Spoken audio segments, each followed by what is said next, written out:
ام المومنین ام سلمہ رضی اللہ تعالی عنہ نے فرمایا کہ ام سلیم ابو طلحہ رضی اللہ عنہ کی عورت رسول اللہ صلی اللہ علیہ وسلم کی خدمت میں حاضر ہوئیں اور کہا کہ اللہ تعالی حق سے حیا نہیں کرتا، کیا عورت پر بھی جبکہ اسے احتلام ہو غسل واجب ہو جاتا ہے؟ تو رسول اللہ صلی اللہ علیہ وسلم نے فرمایا ہاں، اگر اپنی منی کا پانی دیکھے تو اسے بھی غسل کرنا ہوگا۔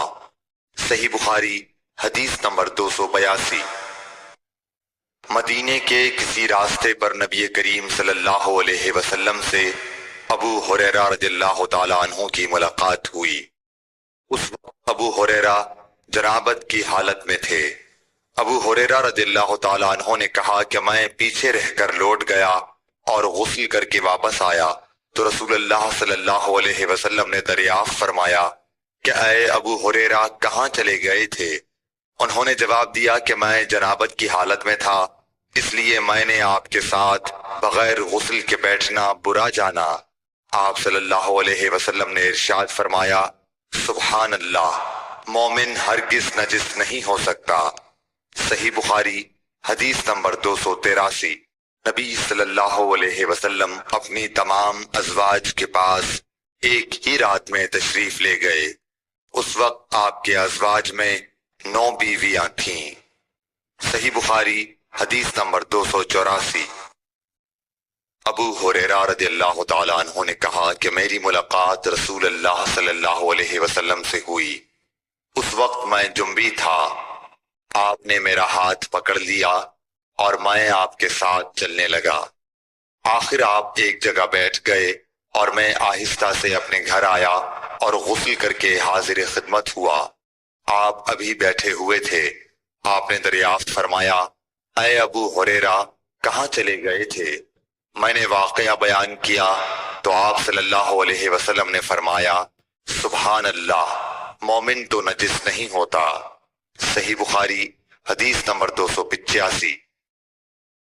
ہم سے ابو نعیم نے بیان کیا، کہا ہم سے حشام اور شیبان نے، وہ یحییٰ سے، وہ ابو سلمہ سے، کہا میں نے عائشہ رضی اللہ تعالی عنہا سے پوچھا کہ کیا نبی کریم صلی اللہ علیہ وسلم جنابت کی حالت میں گھر میں سوتے تھے؟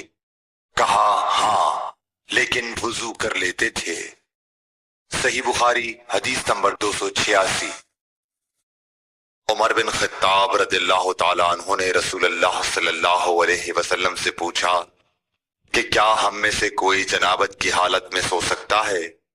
فرمایا ہاں، وضو کر کے جنابت کی حالت میں بھی سو سکتے ہو۔ صحیح بخاری حدیث نمبر 287۔ حضرت عائشہ رضی اللہ تعالی عنہا نے فرمایا کہ نبی کریم صلی اللہ علیہ وسلم جب جنابت کی حالت میں ہوتے اور سونے کا ارادہ کرتے تو شرمگاہ کو دھو لیتے اور نماز کی طرح وضو کرتے۔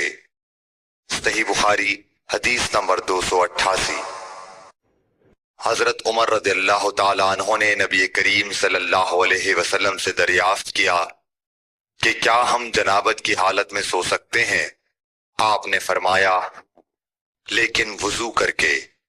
صحیح بخاری حدیث نمبر 289۔ حضرت عمر رضی اللہ تعالیٰ عنہ نے رسول اللہ صلی اللہ علیہ وسلم سے عرض کی کہ رات میں انہیں غسل کی ضرورت ہو جایا کرتی ہے۔ رسول اللہ صلی اللہ علیہ وسلم نے فرمایا کہ وضو کر لیا کر اور شرمگاہ کو دھو کر سو جا۔ صحیح بخاری حدیث نمبر 290۔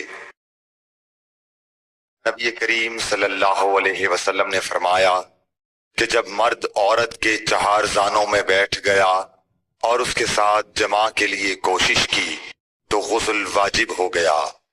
صحیح بخاری حدیث نمبر 291۔